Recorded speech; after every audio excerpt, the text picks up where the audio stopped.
കത്രിക, ചീപ്പ്, കണ്ണാടി, പൗഡർ എല്ലാം ഉണ്ട്. സുഖമാണെന്നാ ചോദിച്ചേ. സുഖമല്ല, ഞാൻ ബാർബർ രമേശൻ. ഒരു ബസ്കറ്റും 2 വരി. ഇത് ചായക്കടയല്ല. എന്ത്? ഒരു ബിസ്ക്കറ്റ് 2 വടയും തരാൻ പറഞ്ഞു. ബിസ്ക്കറ്റ് അല്ല ബസ്കറ്റ്. പിന്നെ താണ്ട് ഇവിടെ 2 വരി. ദൈവമേ, അതെങ്ങനെ? അല്ലെങ്കിൽ വേണ്ട. ഭാഗ്യം. ഒരു മിലിറ്ററി. ഇതെന്തോന്ന് ബിവറേജാ? ഇവിടെ എനിക്കൊരു സാധനം കിട്ടാറില്ല. അപ്പോഴാണ് അവന് മിലിറ്ററി. അപ്പാച്ചി പറ്റൂ? അപ്പച്ചിക്ക് ഒരു അറിയാം. അപ്പച്ചിയുടെ ചോറ്. ഇവന്റെ ഫാമിലി ഫുള്ള് വെള്ളമെടുക്കാരാ. എനിക്കൊരു ബുള്ളറ്റ്. ഇതെന്തോന്ന് ഷോറൂമാ? ബുള്ളറ്റ് അറിയില്ലേ? ബുള്ളറ്റ് അറിയാത്ത ആരെങ്കിലും ഉണ്ടാ? ആ കുടുകൂട് സൗണ്ടും. ഹെയർ സ്റ്റൈലിന്റെ പേരാണ് ബുള്ളറ്റ്. ബൈക്കിന്റെ പേരായി ഇപ്പൊ മുടി വിട്ടു. അറിയില്ലേ? ഓ, എനിക്കറിയാം. ഇപ്പൊ ഒരുത്തം വന്ന് സ്പ്ലെൻഡറും നേരത്തെ ഒരുത്തം വന്ന് R15 വലിയ വെട്ടിട്ട് പോയത്. 2 ദിവസമായിട്ട് വയറുള്ള പോകണല്ലേ ദൈവമേ. സ്മൂത്ത് ആക്കാൻ പറ്റൂ?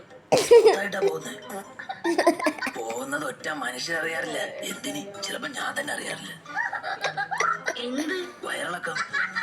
മുടി സ്മൂത്ത് ആക്കാൻ വലിച്ച് മുടി സ്മൂത്ത് ചെയ്യുന്ന പയ്യന്ന് ലീവാ. അതിനിവിടെ വേറെ സ്റ്റാഫിനെ ഞാൻ കണ്ടിട്ടില്ലല്ലോ. വീണ്ടും വലിച്ച് അവൻ സ്മൂത്ത് ചെയ്യാൻ മാത്രം വരും. എന്നിട്ട് സ്മൂത്ത് ഇട്ട് അങ്ങ് പോകും. ഷേവിങ്ങും കൂടെ വേണം. ഇതിലെവിടെ ഷേവ് ചെയ്യേ? ദാദാ, ഇവിടെ ഒരു താടി. ഞാൻ പോയി ലെൻസ് എടുത്തിട്ട് വരാം. ഇതാണ്ട് എവിടെ? അത് പോയി. എന്നാലും ഷേവ് ചെയ്തോ, എങ്കിലേ താടി വളരും. ഇനി ഷേവ് ചെയ്താൽ നിന്റെ തൊലി ഷേവിങ് സെറ്റ് ഇരിക്കും. ടിഷ്യൂ ഉണ്ടാ? എനിക്കൊരു ഇഷ്യൂ ഇല്ല. വെട്ടിയിട്ട് പൈസ തന്നില്ലേ ചിലപ്പോ ഇഷ്യൂ ആവും. ടിഷ്യൂ അല്ല, ടിഷ്യൂ പേപ്പർ. ധൈര്യം. ബുള്ളറ്റ് സ്കൂട്ടിയൊക്കെ എങ്ങനെയാണോ വെട്ടണത്? കൈ വറച്ചിട്ട് പാടില്ല.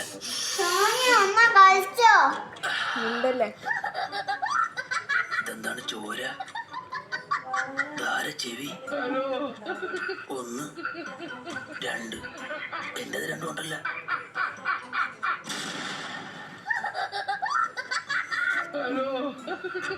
പേടിക്കണ്ട, ഫെവിക്കോള് ചുട്ടിച്ചേരാം. കഴിഞ്ഞ അവൾ ഒരുത്തന്റെ കണ്ണായിരുന്നു. അതിനു മുമ്പ് ഒരുത്തന്റെ ചുണ്ട്. ബാർബർ ഷോപ്പ് നിർത്തിയിട്ട് വല്ല അവയവ ബിസിനസ്സും തുടങ്ങാം. എന്തൊക്കെയുണ്ട്?